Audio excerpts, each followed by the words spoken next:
And now I am so sorry to the panel that was ready at 2:15 and we made you wait. Yeah, you've been ready from 12:30 as well, so it's all on us. It's all on us. Sincere apologies once again.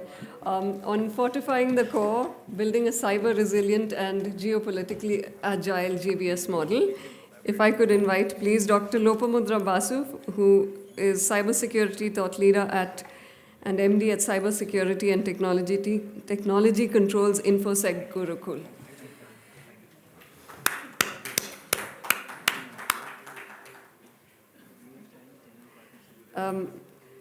Mr. Ramaprasad Kumar, Secretary, ISACA Bangalore Chapter. Mr. Deepak Singh, President and CEO of the Gorisco Group. Mr. Venkatesh PS, Global Director of Business Resilience and Corporate Security at Cognizant. Mr. Sandeep Bansal, Group CIO, A1 Steel, and Mr. Santosh Tripathi, Director, Information Security and Compliance, Virsec Systems. Thank you. Good afternoon, distinguished guests, panelists, and delegates.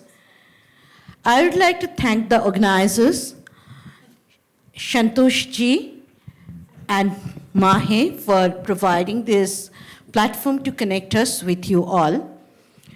We convened at the defining moment where cybersecurity now eclipsed the operational risks geopolitically and shaped the business decision.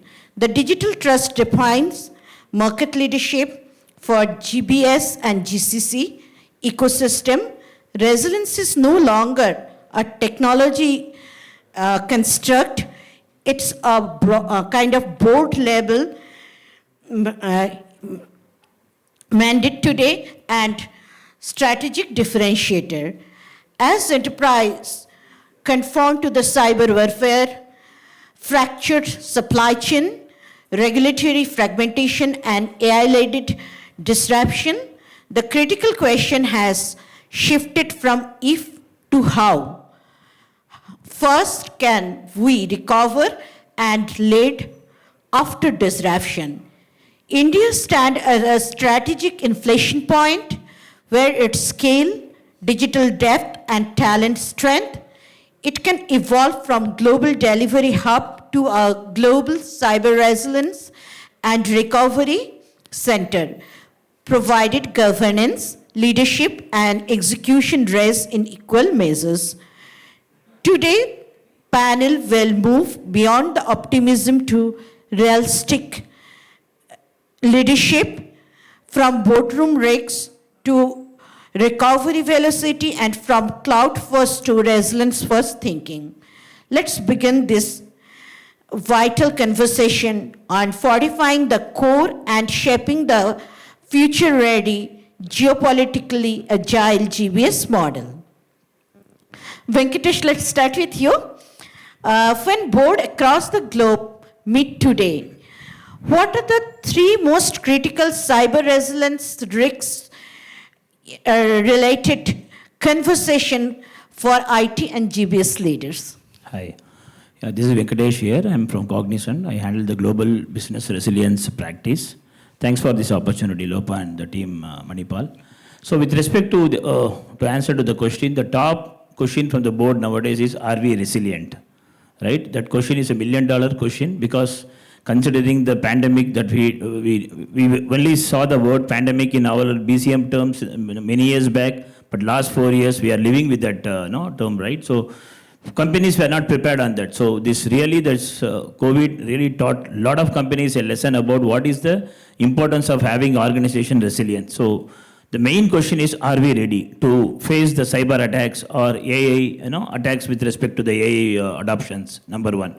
Number two, with respect to the return of investment. So now everyone talking about investing in AI, cloud, and everything. So board is very much keen to know, guys, you asked me, I just approved, so you implemented. Are you getting the return of investment? What is the numbers? Okay, the value added, the benefits that we are getting. That is number two.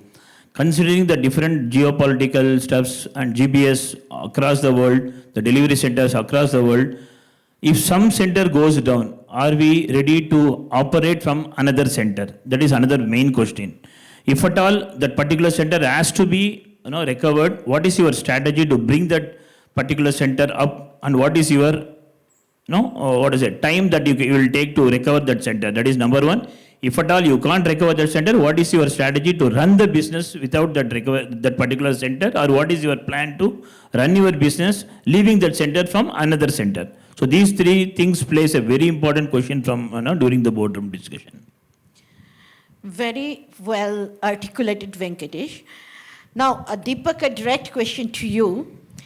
Is India truly ready to be the world's default cyber resilience GBS destination? Where do we, clearly outperform, and what are the areas where we remain structurally fragile? Thank you, Lopa, for that question, and thank you, Mahe, for hosting us. If you ask me, are we ready today? Is India ready today? No, not at all. We have a long way to go. But then, are we getting there? Of course, we are getting there. If you see, there have been initiatives from central government, right? We have a lot of things that they are working on. Last year in 2024, India actually got tier 1 trust level with respect to the global cybersecurity index, which means that the efforts that India and Indians are putting in, people are able to recognize that, right? So there have been initial initiatives as well from government, like there is cybersecurity innovation, champions related events, and events means I'm talking about people who are new to cybersecurity, even they are participating in that challenge to prove that, okay, we have some homegrown capabilities that we can deliver, we can build some solutions around that. So government is trying to promote that, of course, no doubt about it. Benefit with India is that we have a wide pool of talent. We do not have that depth compared to other, I'm talking about the other global locations. We have wide pool of talents. We have cost-effective solutions. We have the benefit in terms of what is the cost that we will pay for Indian population or workforce compared to others. That advantage is there. But then there are situations where we are not doing that well compared to global companies, right? Like for example, if I say that is India deep into cutting edge technologies, are we investing enough? Are we doing enough? Do we have so many startups which are actually working on deep technologies? No, not there, right? There are a lot of other countries who are doing much better than that. Since beginning, actually, India has been more into services and things like that. So that way, I would say that India has a long way to go there. But then there are too many efforts and people who are working on this cybersecurity field. There are global capability centers that are coming up. Global organizations are considering India as one of their favorite destinations. But we are not fully ready. We cannot say that we are the default, selection for a GBS. No, we are one of the options right now. So if we have to say truly default, that means we should be the first option for them, right? We are not there yet, but we are getting there soon. That would be my response. So basically, we have the advantage of talent pool. We have the advantage of cost-effective solution. I would not say India is a cost-cutting solution. It is more cost-effective solution, as well as kind of flexibility we have as a nation. Yes, that is going to value add for us in this long run. Sandeep, coming to you, the seesaw role is being redefined under the constant cyber conflict and geopolitical uncertainty. How has the CIO mandate fundamentally shifted due to that? So, if I see today, the CIO role is not basically looking towards only one part of managing the infrastructure side. So, CIO role is moving towards a strategic role. A strategic role where he has to work towards from monitoring to getting himself ready to understand what is happening across, okay, or you can say predictive security, which he has to consider. And the strategic role of CIO is moving where he has to understand the business practices, what is happening, geopolitical changes can impact the business. And he has to work on multiple aspects on one go, whether it is managing the infrastructure side, from geopolitical side of it, business resilience side of it. So he has to ensure all those things to be functional, understanding the growing challenges which is happening today. And on the front of CIO role, it is becoming more strategic rather than executive. So basically, CIO role is elevating due to this, and from a C-suite executive role to more at the board level. Yeah, so basically to define A business strategy. leader. Yeah, business leader and strategist, where he has to foresee the coming threats and get himself ready for that. Great. So when we talk about laws related to, GCC, global business services, everything today, we cannot avoid one thing, that is cyber. So Santosh, when we talk about the cyber, we can see that attack scenario itself changing today. So nation-state attack, ransomware cartels, and supply chain breaches are now, kind of semantic. We cannot say that something is 100% secure, irrespective of the investment from a people, process, and technology perspective. How are this reshaping the cyber architecture of modern GBS organizations? Thank you, Lopa, for this very warm question. I can recall in the year 2015, if a person is working for a company called ABC, so definitely his perimeter is only around that ABC. He was least bothered about what is happening in other platform. But look for me, I work for a product company. So my product has a lot of software which has SBOM, single bill of material, and it has a lot of component. The moment my product goes to production, I have to make sure every component that is in there, my product, it should be secure, it should be upgraded. Then some of my resources are on AWS. Then I do have concern for AWS security also. I have a lot of vendors who are working for me, then I do have concern for them also. I do have few MSSP resources. Now again, their security is my security. Apart from this, I have a lot of applications which are being used in my environment, like Zscaler, so many other platforms, not to name them, but now I have a posture where I have to look after not only my security, but every component which is linked up with me. So from infrastructure to MSSP to my own product to third-party risk, it is all coming under a bucket of security. Now when it comes to nation-state attacks, definitely there are so many challenges. People generally target for privileged identity. They do target for shared cloud resources. They do target for a shared resource model as well. So now things are changing a lot. Now when it comes to supply chain attacks, we all can recall what happened in 2020, the SolarWind attack. Now one particular Orion application of the push, which had this sunburst Trojan, it went into almost 18,000 in organizations. So it went so good, so successful, that it had an impact on all those 18,000 organizations with just small click of update.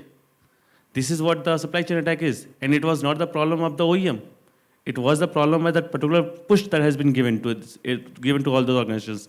Now third, coming to ransomware, which is very common nowadays, people are afraid of it.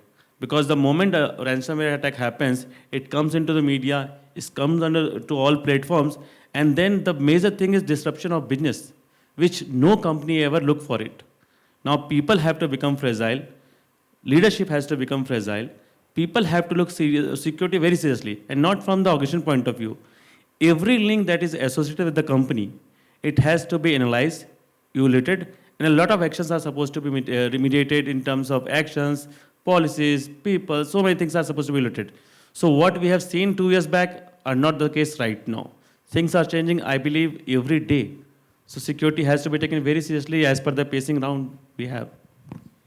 So basically, that entire ecosystem going complex, and when it has become so complex, it's very important to manage it effectively, as a project sometimes, as a program sometimes. So Ramaprasad, from governance lens, what are the most common failure you see in large GBS digital program that directly undermine the resilience? How does those project failure become a cyber failure? Thank you, Lopa and Mahe, for this opportunity. Yeah, rightly said, the answer is already part of the question, because when you call for governance, right, it's always when you have success, there is no governance mentioned. But when there is a failure, governance is directly attributed to that. Because, yeah, it is true, because governance should have an oversight mechanism, not just by supporting financial resources, but oversight on how it is going, whether it is the scope defined is being adhered to, right? That's the most important thing. And we are always giving 10,000 feet mandate for the operations to run. Okay. For example, Australian Stock Exchange, a large program for their clearing house, right? It failed miserably. Lot of root cause being done, but again attributed to governance directly, right? The Volkswagen car aid program, which were directly supporting the EV, right? They could not launch their EV on time. Why? Again, it points back to governance failures, right? Apart from governance, if you look, there are certain critical dependencies. For example, third party, you rely on third-party services. Cloudflare, for example, recent one, the Cloudflare outage. Many organizations, worldwide outage, right? And the CrowdStrike outage also, the Microsoft. So many, while selecting the vendor itself, you should have the strategic alignment with whether they are able to, the right fit for us, our business model. Okay, and the solutions, how dependable are they considering the current scenario? Because the past history doesn't play doesn't add any value because of evolving technology, right? So second one is that finally, I'd like to say, if there is an attributable pillar of that responsibility, the governance, nonetheless being said, governance has to play a role. The oversight has to be more important. That is my buzzword. Second one was when there is a failure, how does it translate? Okay, I would have built an architecture for a certain solution, right? When there's a failure in any one of the component, the whole architecture is exposed. The attack surface increases, literally. And for example, identity management, if I am able to not implement identity management effectively, the whole of program is shelved. So a lot of investment is gone in terms of time and in terms of money. Okay. And delay in addressing certain risks also will get such an impact that I'd like to quote Babylon Healthcare. They committed their digital program in such a way that they were able to take risks initially. From the regulator, they promised that they will take on the risk which is coming their way. Finally, resulting in shutting down of Babylon Healthcare itself. The catastrophe, right? So totally, it is, how do I say, governance has to be more vigilant in terms, not just giving mandates and being a part of the plan. Great. So when we talk about this kind of, complex scenario, and each of these are interconnected. Now, Deepak, organization, we have evident that they're struggling to unify their cyber recovery, BCP, and crisis governance. How do we architect a single integrated resilience fabric that would be able to, support the organization? Okay, so now the first thing that we should ensure is we do not allow this to be a siloed operation. I think the previous panel discussion also, people were talking about systems not talking to each other, teams not talking to each other. When we talk about siloed, the communication between different functions and different teams is very, very important. Okay. Now, when we talk about all these aspects, there are two things how I would suggest that the organization should focus on that. One is integrated GRC, which is governance, risk, and compliance, and second is organizational resilience. Now, when we say integrated GRC, whether it is governance, risk, or compliance, you need not talk only about cybersecurity governance or operational governance. You have to talk about all the aspects. So if you, I'm not sure if you have seen ISO 22316, which is the ISO standard for organizational resilience.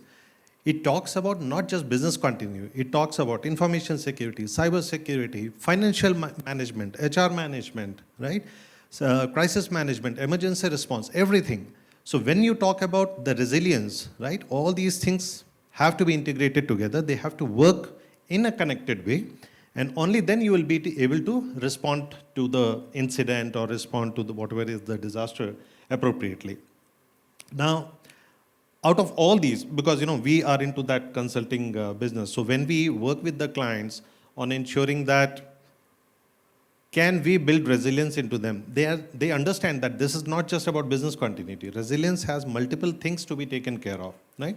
So if you talk about cyber resilience, is cyber resilience enough from the perspective of just cyber resilience, no focus on crisis management? No, it's not, right? Today it has to be integrated. So 2 pointers, one is integrated GRC model, and second is implementation of a holistic organizational resilience based on ISO 316, whatever you have, 22316. That would be my point. So basically, this program are interconnected, and people need to interact with each other to have a kind of, clearly defined communication channel, as well as a kind of integrated architecture. Correct. People and systems. Both. Absolutely. And a sub-process which is going to seamlessly support this entire activity in a holistic way. Exactly. Great. Now, when we talk about such a huge scale implementation, system talking with each other, people talking with each other, supporting, process, it's a huge investment. And when it is investment, leaders often ask what would be the ROI from that investment. And that's not wrong. That is something, that is a criteria to measure the investment going on, the kind of huge investment. So, Ramaprasad, what is the real business return on cyber resilience investment, and how can mid-sized GCC design a cost-effective program? Because when it is coming to a huge-size enterprise, they design it in a very different way. But it's a challenge for mid-sized business today, because some of the GCC certainly, designed to support a business which are very highly regulated and may not permit, just to allow them to allow their third party to support certain area or outsource something. So they need to build that capacity also. Here is an interesting fact. If I say a third largest GDP of a non-state is the cybercrime today. Okay, so people were hesitant a decade back or 5 years back saying, I'm not going to invest something on a new technology, right?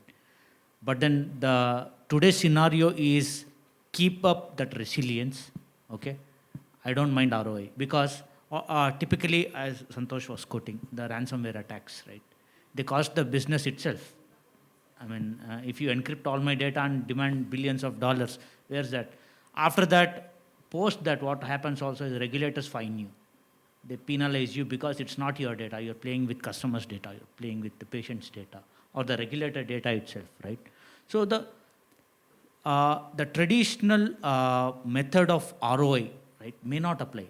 Even CAGR, for example, CAGR may apply because if you are saved from a certain attack, that is your gain. It is always intangible but perceivable because when it hits you, it's like having a goodwill.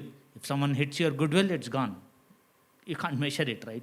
So likewise, if you are investing something, you don't need to actually do a quantitative metric analysis for that. You always say that in an industry, my competitor paid 1 billion in damages. Rather, I've avoided that, so that's a saving for me. Like that. So that approach has to change from quantification to qualitative aspects, right? Also, when you get hit by an attack, typically fintech companies or banks, people lose confidence. It's as good as losing business. I may withdraw my savings. I may withdraw all the relationship itself if I'm not assured of a certain a level of safety, right? And we have seen cases where within 72 hours, if you report a cyber crime or go to your branch, bank itself has to reimburse you that. There is an RBI mandate like that, which is being, but within 72 hours, right?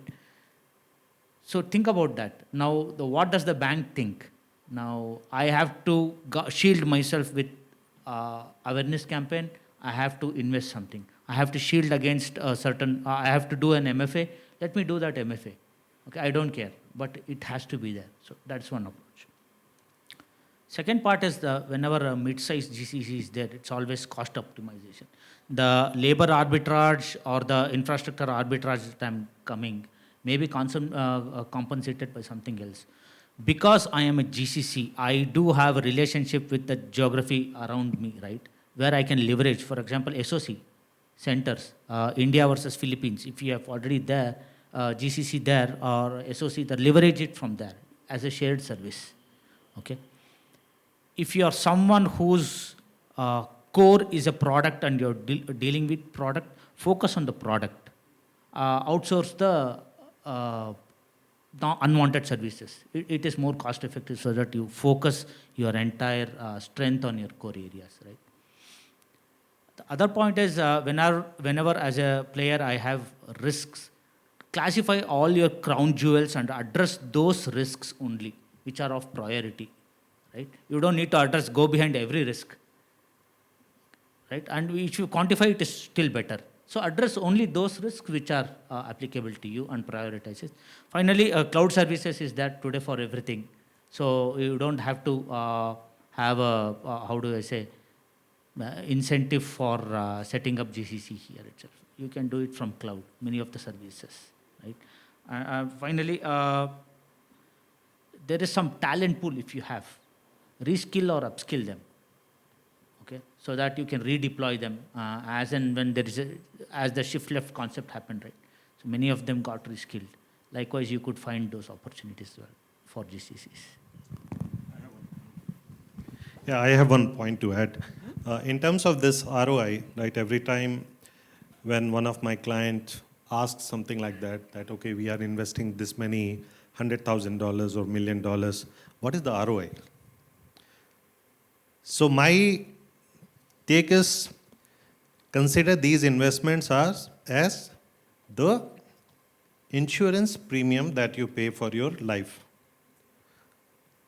Will you say that last year I didn't die so it got waste? It's not like that. You are paying the premium every year because if it happens, then you know it comes to your rescue. Then you know that you are saved, your family members are saved. That is the reason why you are paying premium every year, right? So if you do not do these investments that are required at this point of time, then tomorrow if something happens, then you will not be left anywhere, right? So that's why it's very important for you to consider as a insurance premium. I will invest on this year on year, try to mature my processes, people, technologies to ensure that if it happens, I am prepared. I will respond to it accordingly. Okay, that's it. Great. So basically, when we look at all this component, investing so much, we are building a defense which is act as a, defense a country is maintaining. You are maintaining the same for your business territory. But very importantly, we need to keep testing it to understand how effective it is. So my question to Venkatesh, traditional stress testing is no longer enough for, in the age of cyber, in the age of AI. How should organization test a simultaneous cyber, geopolitical, cloud, and vendor failure scenario in seamless fashion? Yeah, good question. See, Deepak already covered about the process that any company should follow to ensure that they are resilient, right? So it becomes very important to revise that process and have the right, your critical resource to go through this process in timely fashion. So, for example, in my company or any other company, we have a process of making every project team to go through their whatever their that critical BCP plan or whatever, they have to go through it, and they have to conduct attend a quiz, so that once they clear that only, it is taken as a granted that particular a team which is working on the ground, they knew the process, which is very, very important for them to know to recover their project during any event. Okay, so that gives one strong message to the project that the project is preparing towards resiliency. Okay, they can come back when there is a real incident. Okay, so preparing that project to go through all the process on timely fashion and make sure that they are up to date. Number one. Number two, you have something like a call tree where once in a while you need to send a message to all your people, all your critical stakeholders, whether they are reachable, whether they are available and all, and you have to record that and you have to give that score back to the business, so that during a real time, you will know that when I am reaching this person, he is in the position to respond me back. So this kind of quality test also is widely followed across the world in different domains, whether it may be a service-based company or manufacturer or whatever, to make sure that your critical resources are available when you are calling them. Okay, it may be in a phone call, it may be SMS or whatever. Okay, that is number 2. Number 3 is tabletop exercise. See, until unless you can talk so many things, you can put so many things in paper and you can have team to go through. But until unless you put them to dirty their hands, they will not be adopting during a real time. So conduct lot of rigorous tabletop exercise. Okay, bring all the team on the ground at the different level, right from your C-suite guys and middle management and the lower people, to have a tabletop kind of thing. Hey, there is a cyber attack. What is your role play? What you will do? To whom you will call? Who will communicate next? And what is your role? Like that. Create a role play kind of thing at different levels and prepare your team, all the 3 different set of people in your organization, to be prepared with the help of tabletop exercise. Only this tabletop exercise alone will keep you to tell yourself that you are resilient, because you never know tomorrow or next minute you are going to have an incident. Until unless you prepare the team by putting a problem statement in front of them, prepare them with the help of tabletop, they can't always they can't have in they can't be in a perception. You have to make them to practically follow a tabletop, make them to learn, so that they are ready for the to resilient for their project or company or their whatever during a disaster. So the 3 steps are very, very important.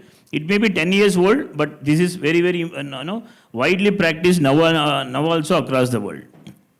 So basically, and these test results has to be captured. It has to be bifurcated based on your geography, different your departments or different regions, and it has to go to up to the board, so that you will know where exactly you have risk factor, where you have to focus more, where you have to press the red button, where you have to give more attention. So you will get lot of information from these test results, so that you can make your organization more resilient.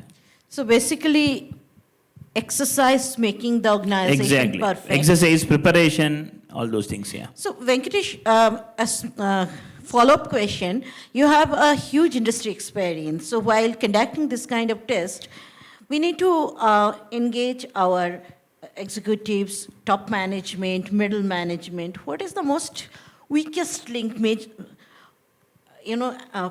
coming up as an outcome that where people are more ignorant?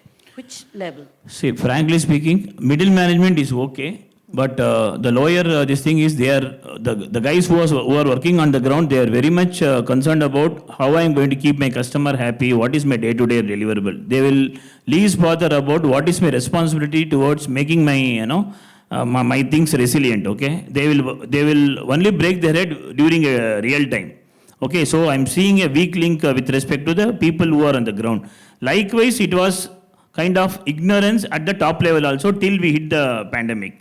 Till pandemic, we had lot of lethargicity with the leadership team to be part of the BCM calls or resilience calls and all. They feel that everything will work fine if something goes wrong. I have a team, I have team across the world, I have everyone there. But until unless you really soil your hands, dirty your hands during a real time, you will not know whether how prepared they are. So now after this pandemic, I'm seeing all the C-suite people, as someone was talking, they take this as a very, very serious, and they are part of all this resilience call, and they are putting their brains and minds to be, to make their organization towards a resiliency journey.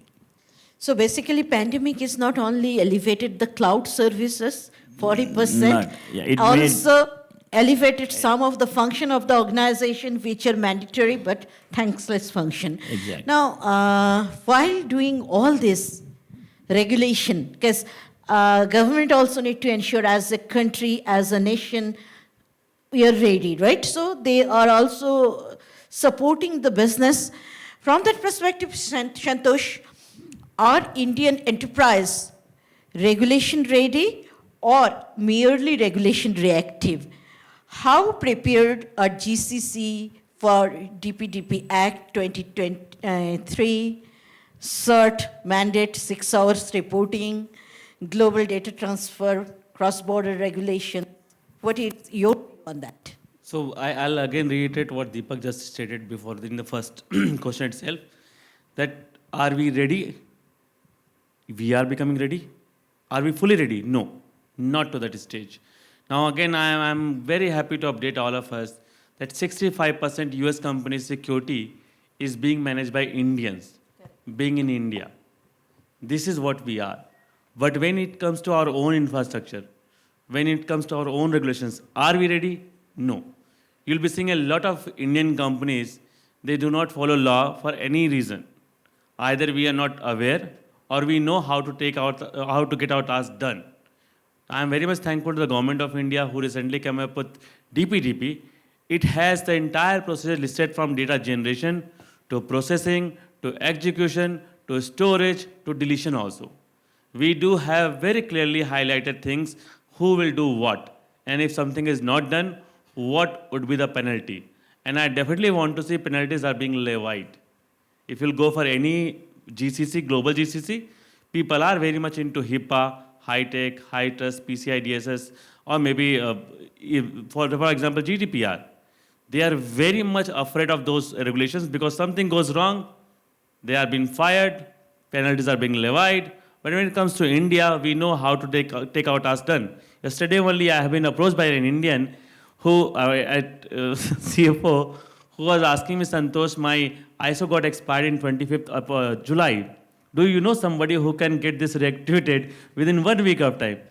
This is what we are leading. And unfortunately, I'm sure somebody will support him also. Until and unless this seriousness will not come through this fine levies or some regulatory framework will not go to that level. Now, there are so many things which are coming up. We are becoming aware. But the position that we are holding for US companies, we have to hold the same position for Indian companies also. We are smart. We are cyber aware. We know how to follow the regulations.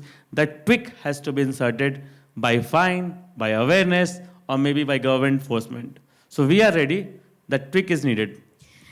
Very perfectly nailed, because one problem even I have experienced, we are as an professional, I'm not telling that 1, 2, 3 or 4. Entire country culture is we are very respectful for others when it is coming the person or the law coming from outside, but we are very negligent for our own laws. We are. It's a time where we need to learn for our sustenance that, we need to show the respect to our own law, and it's high time to show the respect to our own people, our own professional, actually rule this world and also, get the benefit of this digital ecosystem, what we as a nation rolling out today. So compliance, you rightly said, sorry to interrupt, but compliance on paper looks fancy. Yes. Looks lightning. But what we need is compliance by design. Correct. That's where we should head. Correct. By design, by default. Yes, so just to add to Santosh's statement, that we are not completely ready because GDPR, HIPAA, these are all, the context is MNCs. They come with their own set of over-compliances also. But when you look at the ecosystem, the MSMEs who are at a disadvantage, do not have just enough capital to sustain their business. Tell them to adopt in 2027, they will do it in 2029 because it is just because they need the capital support. The expectation that it's similar to CBAM, right? EU is asking me to comply with the environment standards, but I do not have capability or capital to adopt those practices. Same with DPDP, right? So, I mean, the mandate is good, but the effectiveness has to be measured over a period of time. Also, the challenge today, what I can see that, data is a new currency, and we as a country don't have a kind of, very tight privacy culture, which is leading us to another problem. And a cultural shift is required completely. Now, when we talk about all this, end of the day, whatever machine we have in place, we need people. People to support that, people to need innovate, people to run the program, people to need, govern the thing. So, Sandeep, is India facing cyber resilient talent crisis at leadership and execution level, how should GCC build a leadership pipeline, not just a SOC team or a, security administrator glorified as a CISO? Very good question, actually, Lopa. Who is there to execute the things? Today, leadership has to work towards creating the strategy for the organization. They have to work to draw, on the data sovereignty. He has to plan for the application to work in the cases where if there is any geopolitical situation arises. Because today, it is not about hackers who is hacking your application and going down. Your application is also going offline due to the geopolitical situations. So in that case, the strategist or the leadership needs to be strong enough. And to fill this gap, GCC need to work on bringing up people from the cross-functional teams to work and understand how the resiliency, how it should be built up. Because we need the people from business, we need the people from tech, we need from all the aspect. I was listening to one of the panel discussion happening before us, and that was talking for, I think they are from HR, right? And they were talking about, people should learn, we should upskill ourselves. Other than upskilling, what is more important is we should be keeping ourselves aligned to what we are. I mean to say, if a person is from HR, he should work on the functional role of HR. He should not get stabbed into the tech role.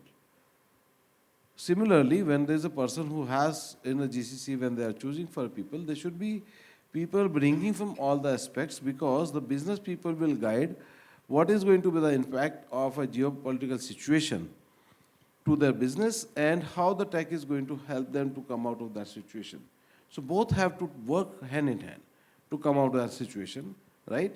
So we cannot hand over the tech to a business user, to you manage the tech as well, and draw the business, both the things. That is not possible. And the tech cannot drive the business. So both have to work together. And GC has to bring cross-functional team and, bringing those managers, those are basically today's, because the SOC managers, they have to evolve themselves towards more than managers, those are managing only the monitoring part, rather than they have to look beyond it from the threats which is coming up. So it's a very interesting topic, right? And when we have such a knowledgeable and experienced panel, we can go hour and hour discussing. But we need to limit ourselves also. So considering that, a quick question, kind of rapid fire. So let's start with Santosh. Santosh, cyber insurance, strategic asset or a false assurance? Cyber insurance is definitely a strategic asset, but it is a false insurance when the controls are not placed properly. We have a door, but it should be locked as well. Okay. Venkatesh, one resilience KPI every board must track. Resiliency readiness health score, which we are doing in Cognizant, it really works very, very good. Board is really liking it. I'm very sure other boards also will like. That will give each and every your locations, every country's resiliency readiness score. So easily board will understand where exactly the problem, where they have to focus to fix. Great. Sandeep, biggest unseen geopolitical risks in cyber? So biggest risk as of today, I see, data sovereignty and, lot of data lying in lot of other areas, not at single locations, plus broken internet, services across the regions. I mean to say, if there is something, one place it stopped, it can really halt the entire system. So I believe we have to define our boundaries, and we should define where to work and how it should be. We should have some controls on our applications. So that is very important. Deepak, one cyber resilience myth organizations still believe in? Yeah, so it is very frequent because when we work with multiple clients, we have seen this. So a lot of these organizations who have enough money, enough budget, right? What they do is they go ahead and purchase all the type of latest tools, costly tools, trying to say that, okay, now we have this tool, we will protect ourselves, no further cyber attacks and this and that. I mean, that is a myth. This is not cyber resilience. Exactly. Cyber resilience means whatever happens, I mean, you are preventing, which is fine. But if the attack happens, how will you continue to provide your services and products still? And that effectiveness, which focuses on business continuity and recovery capabilities, that is not being focused. People think that, okay, I have investment in prevention and that's enough. That is a myth. Very, very important point. Cyber resiliency is not tool. It's the brain behind strategy and the shock absorbing capacity. In this cyber world, where 100% assurance or 100% security, if somebody is talking about 100%, it is the biggest risk organization is carrying on the head. And that shock absorbance capacity, bouncing back to the business, is the actual resilience. Now, Ramaprasad. I would like to add one thing. Please. And one biggest myth is that I have a backup of my data lying in my own data center, and data center is also in the same building. And I also have one more copy that is in the hard disk, which is taken in my drawer, which is also in the same building. Correct. So I don't know, means how the resiliency we are talking about. So, Ramaprasad, one future skill every GBS leader must master. Definitely a collaboration.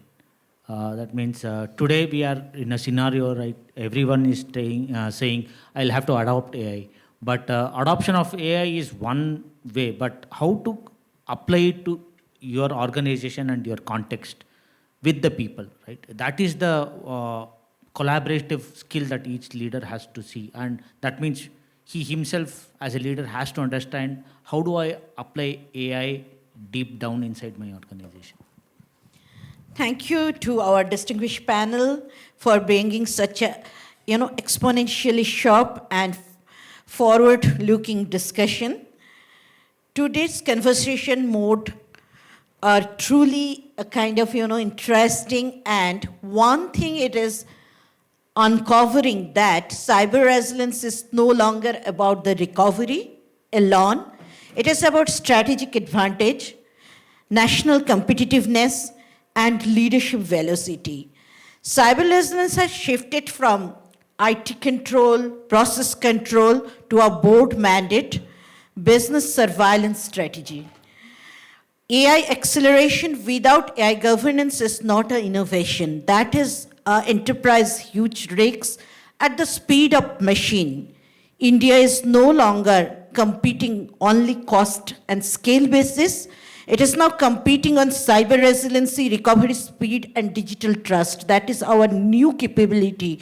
And that's going to bring a huge opportunity as a country, because we are a huge size nation. It's going to open a new door for our future and the next generation.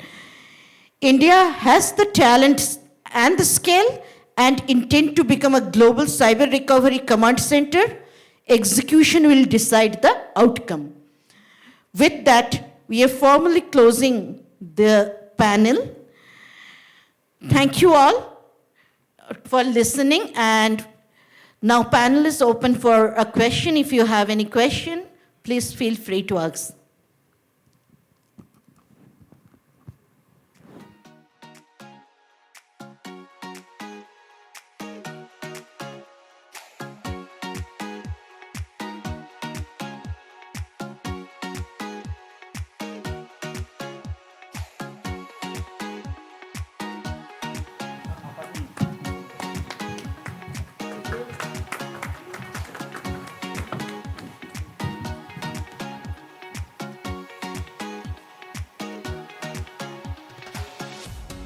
Mr. Sandeep Bansal.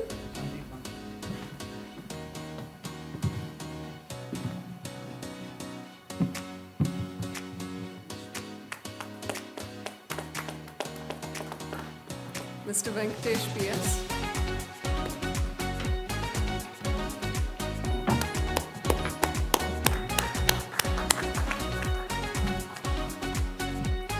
Mr. Deepak.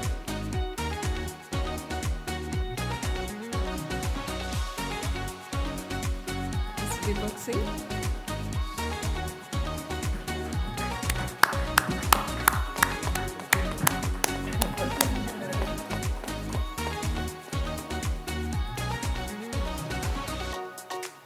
Mr. Ramaprasad Kumar.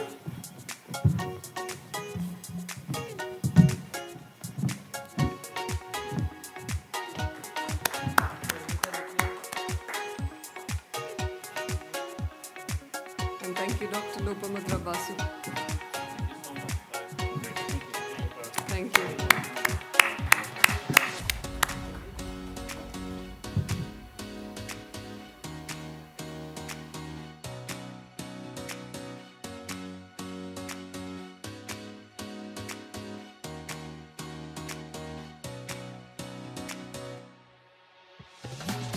If I may call on stage Dr. Suman Ghosh for the GBS Leadership Excellence Award.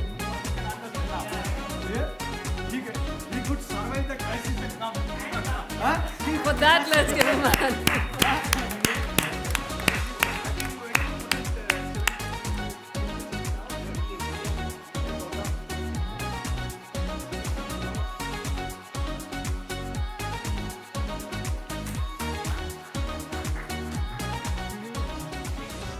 Yeah.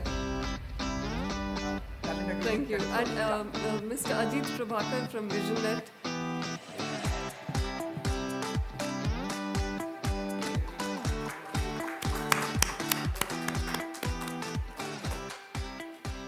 Now, in a special recognition from Philips, we're thrilled to announce that Philips is recognizing the GCPIT essentially for their contribution to the groundbreaking Green Heart program powered by Philips Heartprint Services towards creating sustainable health ecosystem in workplaces.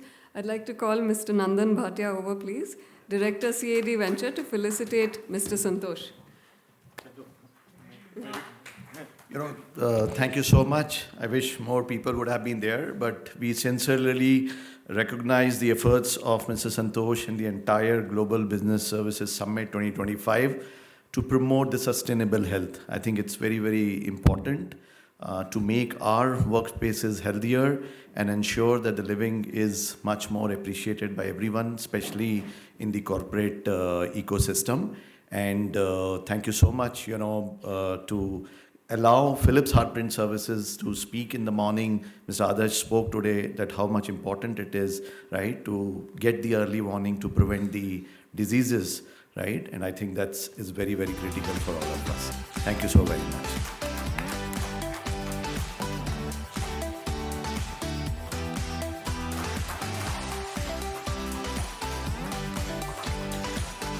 Mr. Bhatia has also shared a QR code for heart health scan, and if anyone would like to share it with us, I have one. So please feel free to come over and scan this. I'm sure it helps. Talent Magnet Awards 2025 for talent acquisition, beginning with Arnav Guha-Niyogi, Vice President of Talent Acquisition, Delta Capital, sorry.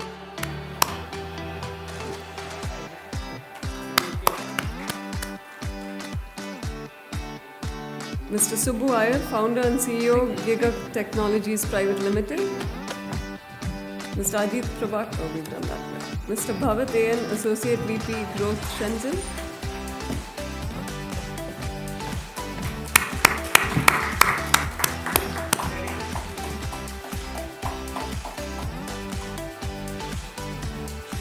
Ms. Swapna Jadhav, Talent Leader Talent Acquisition, Cisco Systems.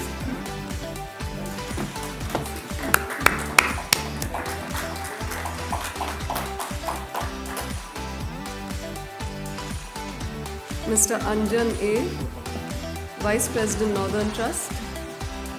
Mr. Sunny Vashish, AVP HR, Reliance Nippon Life Insurance.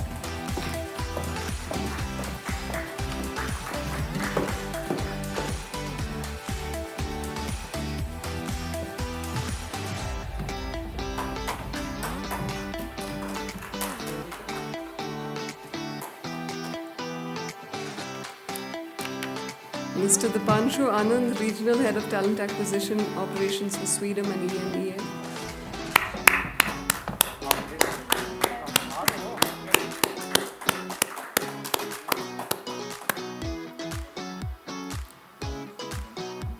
Ms. Archita Rahul, Assistant VP Global Talent Acquisition at Virsec Group.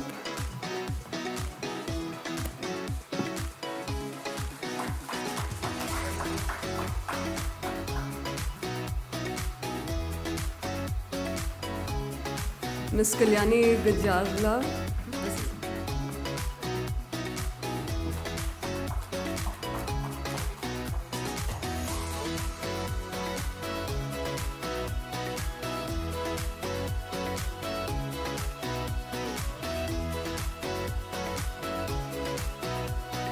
On behalf of GCPIT, I'd like to thank each of you for being here, lending your expertise and contributing to a shared vision of inclusive borderless growth.